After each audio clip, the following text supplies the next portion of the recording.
People's Democratic Party in Edo State has called for the immediate redeployment of Resident Electoral Commissioner Dr. Anugbum Onuaha ahead of the August 16 National Assembly by-elections. PDP accused Onuaha of playing an ignoble role in the 2024 governorship election and insists he cannot oversee another pawn with credibility. The party also demanded the exclusion of certain electoral officers allegedly involved in past irregularities. PDP's caretaker chairman, Dr. Tony Azebemi, stated that the party will not tolerate any electoral malpractice and urged INEC to uphold fairness and transparency in the forthcoming elections. He emphasized the need for public trust and urged security agencies and stakeholders to ensure the sanctity of the vote. The party reaffirmed its commitment to one man, one vote. Azebami expressed confidence in PDP's chances, citing its strong grassroots support and credible candidates.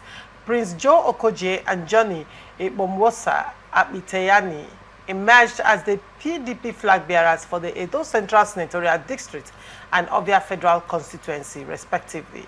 The party declared full preparedness and encouraged citizens to turn out en masse and vote for PDP for democratic dividends. Chizi, what do you make of this? Interestingly, do not forget that in 2024, the PDP in Edo State were still saying, prior to the Guba elections, that they want the REC removed. But that request was not honored. And now, we have the forthcoming National Assembly by-elections, and they are making the same request again. The first question you need to ask is, what was the reason for making the first request? Because the man hasn't organized the election there.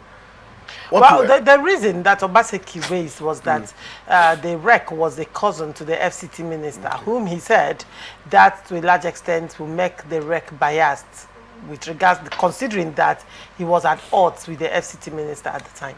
And that the FCT minister is from Edo. He should own up. Let them bring Obaseke's wife or son to Rivers State to contest the election and see whether we will be afraid to contest that election because Obaseke's son or wife is delayed. You see, the same Obaseke that went, when I speak, it look like I'm for Wike. The same Obaseke that went to beg Wike for support is saying that the person that came is Wike's cousin. How did Obaseke know that Professor Onugbum is Wike's cousin? That's the first thing. Obaseke is telling us that the Rivers REC, the nominee of Rivers State, shouldn't come to Edo. That means that the Don REC shouldn't go to any other place. Because in INEC, people are nominated from the state. For each state you have a representative. And the only thing is that they get the south states to go around. Before you could go to the other side, they get the south people to go to the south so that at least a little bit of the terrain, And so somebody from Rivers is nominated. How is Professor Onugbum related to Wike? How? Does he know Professor Onugbum very well? In fact, I was even shocked when they were saying that election might be compromised. Knowing the personality of Professor Onugbum, I was shocked that if ABC was going to do anything, then ABC was going to send somebody like Professor Onugbum. Professor Onugbum is somebody that I know too well, that can look at you and say, I don't want this. I'm not saying this, I'm not defending him. I don't even know these issues are coming up. But I can tell you that Professor Onugbum is somebody, he was a professor, he's a lecturer, a lawyer. He knows the law.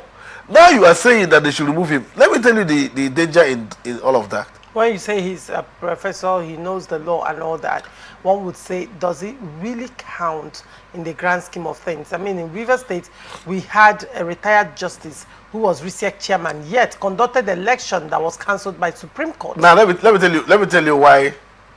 There is the two perspectives to it.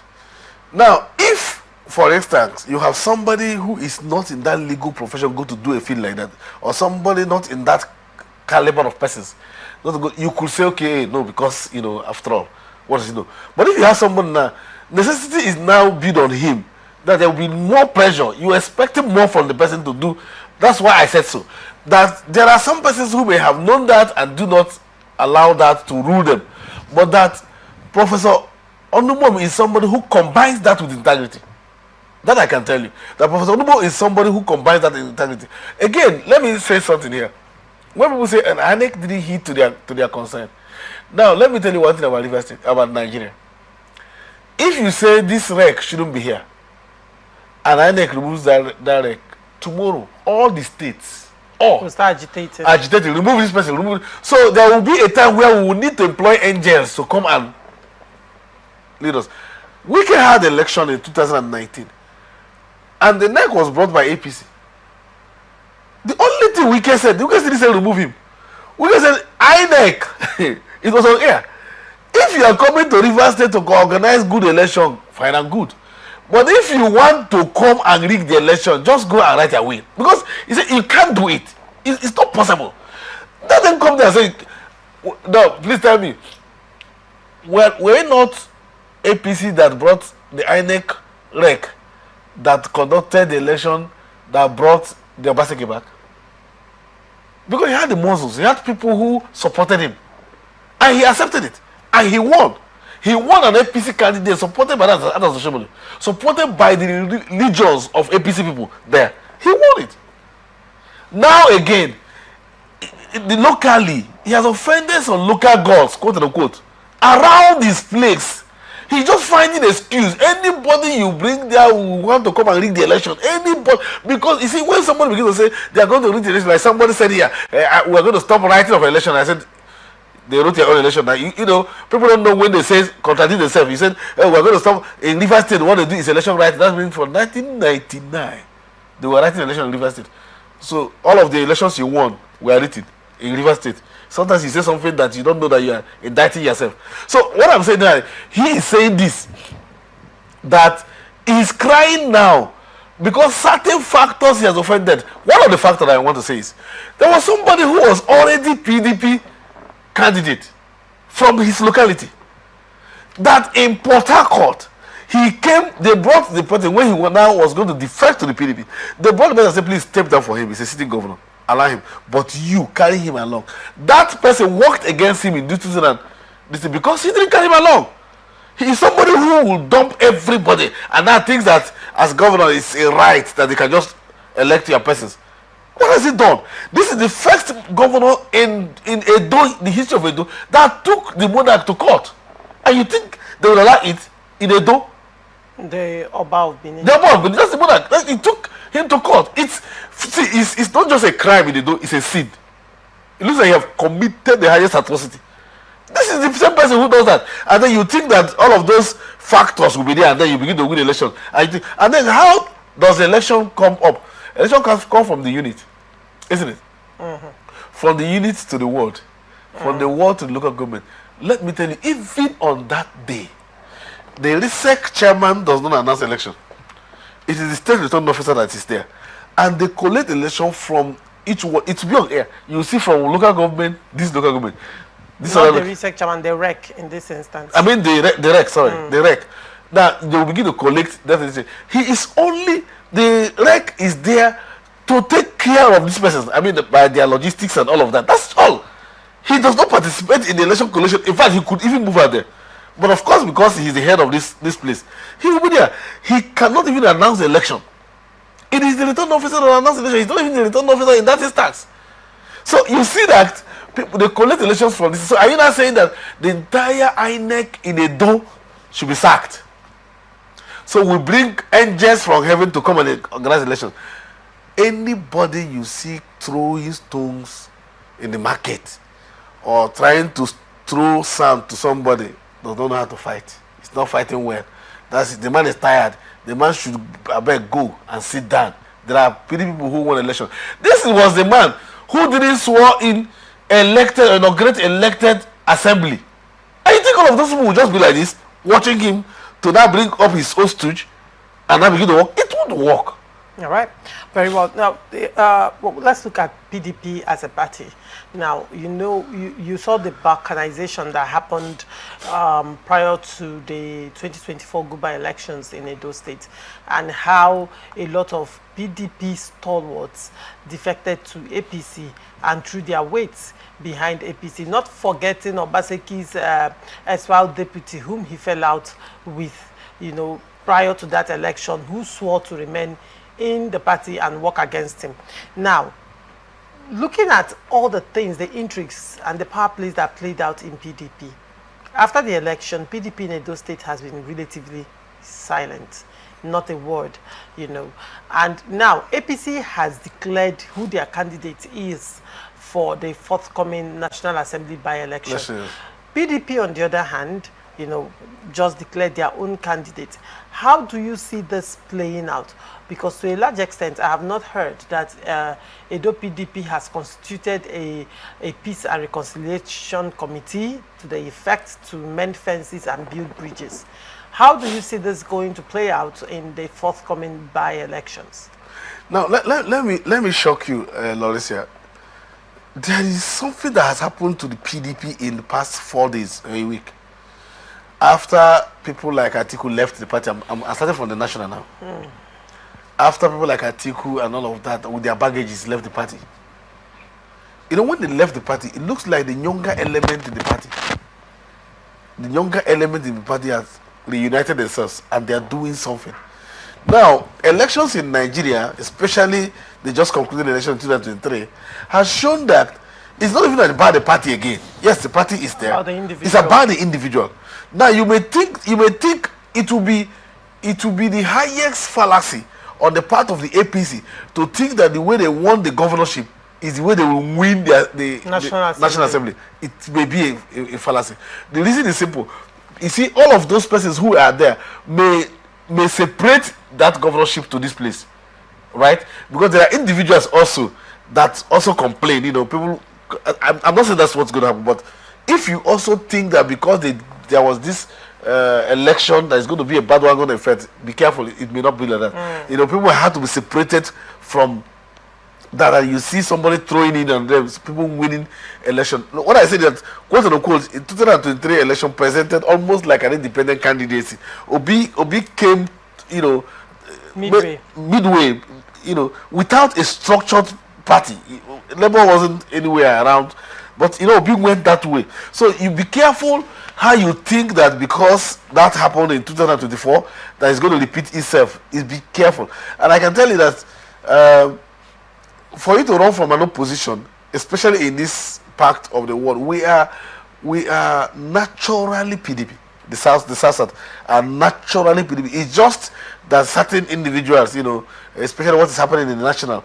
I can tell you openly on national television that some of the governors that defended the APC is beginning to regret because of the kind of how do I call it, for lack of words, that people are coming regrouping. The realignment in the PDP force. Have you found out that no PDP governor has gone to the ADC? All of that because. And we are no longer having conflicting press releases. No conflicting press releases in APC. It looks like it looks like they were all praying, Father, help us. Can it be that this baggage goes out as soon as they had the breath of fresh air in PDP, and you can see the alignment. Now you see that somebody like Bala Muhammad and Jonathan has traveled, and all of those governors, they are traveling together now. They are now working together, unlike that time that somebody was there, putting pressure on them. So be careful. If there is any threat to APC in 2027, it's PDP, it's not ADC. ADC is former, it's a dump yard. Former people who were in power for the whole 24 years and all of that, and then finally they are out of power in 2 years, and they are regrouping to tell us that this one is now a thief. I didn't steal that way and all of that. So I don't, I've not seen anybody. I've not seen the coalition at all. All right. Now, still talking on the dynamics of the Guba elections that's against the presidential elections that against the National Assembly by-elections in Edo State. One would say that to a large extent, the National Assembly by-elections in Edo State is going to be much more localized than that of the governorship election, because governorship election was more of how do we conquer this, whether are we going to conquer Edo North or South. But now when it comes to local government, National Assembly by-elections, we are talking about constituencies now. Yes. So it narrows it down. The people that can vote for you, the number of persons that can vote for you, and it's now even much more difficult to sway people with sweet words because they know you down to your kindred. They know you down. at some point they could have shared a drink or two with you on the road. So do you see this particular dynamic affecting whether APC will win or PDP will win or probably Labour Party will win, depending on the popularity of their candidate and not necessarily on the bandwagon effect of the APC? In fact, if there's something that can affect APC in Edo, it's the flagrant display of arrogance of the governor. If there's anything that will affect the APC candidate, it's what the way the governor is having issues and raising issues. And probably this might be time for local government, the ousted local government chairman to take a pound of flesh. Their pounds of flesh. So he's done something as if... That is if they were still able to maintain their grassroots support. You see, let me tell you something. One thing that I have noticed about grassroots is that people always think, I can tell you that the addition of all of the political parties does not make the percentage of those who are apolitical. Those who are not in political parties. That's what I mean by that. You'll be shocked that there are persons who have been insulted by what you are doing and then they will take their vote and vote somebody else. As I tell you here, in Rivers State, all of us who are politicians, all of us politicians and all of that, we are not up to 500,000. But Rivers State is more than 5 million persons. So the voters are there. So don't think that it's because somebody may have lost in here that he cannot go and cash in. How many of the strong politicians followed Obi? Check. In that past election, how many of the strong politicians? Yet, people... Obi was a movement. Obi became a movement that you saw that people who were apolitical, people who didn't know, children, if you had even allowed children to vote, then Obi would have had like 30 million votes. Children, in fact, in my house, my children will come and say, "It's Obi, Daddy, are you obedient? Daddy, are you obedient?" You know, it was that a movement. Even though Obi didn't, let me not say it, Finn, so that they don't catch me up tomorrow. But I'm just saying that, you know, Obi didn't maintain that momentum. Even though Obi didn't maintain that momentum, he didn't stay in the party. Now today, people are saying PDP, people are saying ADC, people are saying, so it's a little bit confusing his followers. Yeah. He's losing people, you know, attractions he would have gotten. that he would have gotten more. In fact, some of us were even saying maybe we'll go and work with him, you know, this time. Yeah. You saw somebody in the north who says, look, I was the highest critics of Obi, but I'm going to work with him. But all of a sudden, the man doesn't know whether should I follow Obi to ADC or to Labour and all of that. So here, don't forget that people do, like you said, it's a district and a constituency election. There, they know you by your name. They know you by the name you are called. They know who you are bringing.